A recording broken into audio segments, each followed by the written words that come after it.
have sentenced me to play and review Final Fantasy XIV: A Realm Reborn.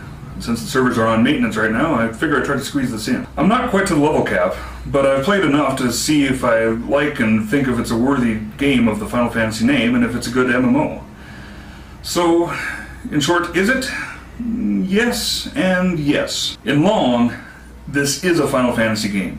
You've got an evil empire trying to take over the world, classic adventuring jobs fighting back like white mages and dragoons and black mages, using classic spells such as Cure, Asuna, Jump, Fire, Blizzard, over-the-top limit breaks like a guy with a giant buster sword slashing away at the enemy, mages summoning meteors down onto the field, all that good stuff. Classic Final Fantasy monsters like Cactars, Malboros, Tonberries, got elements like Moogles to interact with and deliver your mail, got chocobos to ride on, everything that's very familiar to a Final Fantasy fan. And it's all been put into this very detailed MMO world that still looks and feels and sounds like Final Fantasy.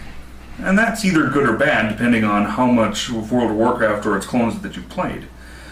And even if you're kind of sick of the hotbar cooldown style of combat, there's still a lot to like here. There's lots of little things about the game that just help streamline a lot of the bullshit that often comes with these games.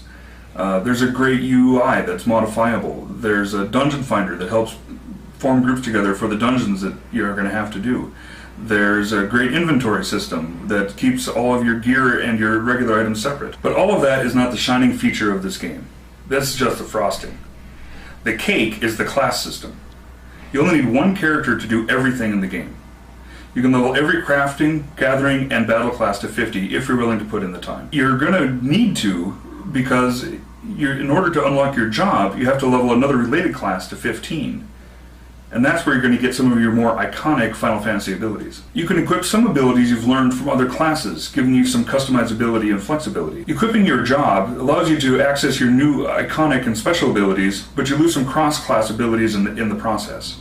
But you also gain some stats, so it's usually worth doing. When I look at my character sheet and I see all the classes that I can level and all of the different tasks I can try to accomplish, it really brings out that OCD nature in me, and I really want to try to complete it all. There's many dungeons in the game that you're going to be able to get to go through, and the story is going to force you to go through most of them. The Dungeon Finder will help you get your groups together in order to tackle that content, and it puts together a pretty balanced group. There are also public quests called Fates that are where people can join together in an area of the map and tackle lots of monsters or a big monster together and earn some nice experience points together and also some currencies. So what does this all mean to you, the potential purchaser? Well, it depends a little bit on your gaming history and how familiar you are with MMOs in general, and with the Final Fantasy series. If you're a Final Fantasy fan, this is a pretty good introduction to the genre. It slowly unlocks features as you walk through the story, so you're not overwhelmed at first. Early parts of the game are pretty easy so that you can get comfortable with the ideas of the game. The early dungeons are very easy to experienced MMO players, but there should still be a pretty good challenge for you if the words tank and DPS aren't part of your lexicon yet. And overall, you'll be able to take your character to the max level and experience the full story without feeling like you're having to grind. If you're an experienced MMO player and you like the one you're currently playing, honestly there's not a whole lot of reason to switch. It puts a new and shiny coat of paint on the existing World of Warcraft barn, and there isn't really a whole lot more than that. You're going to have the same sorts of questing and leveling and grinding that you're used to from that sort of game. If you like Final Fantasy games, even so, and you're going to have some guild relationships you can bring over, it may be worth doing. It's pretty small man group content, only 4 and 8 mans right now, and there's a 24-man raid coming in the first patch. However, if you're currently not playing an MMO, and you've got that inkling like you need to start playing one again, this one scratches that itch. It has gotten me hooked just the same as when I first started playing World of Warcraft for the very first time. I have to give a special mention to the music. It is composed by Nobuo Uematsu, the series regular composer, and it does not disappoint at all.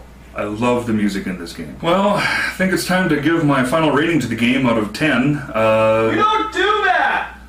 What? We don't? Oh man. I'll give it 957 cactar needles out of 1,000. Well, that's a review for the week. Join us next week when Jack Thompson rolls over in his grave and review Grand Theft Auto 5. Oh, I think the servers are up. I'm gonna go play some Final Fantasy XIV.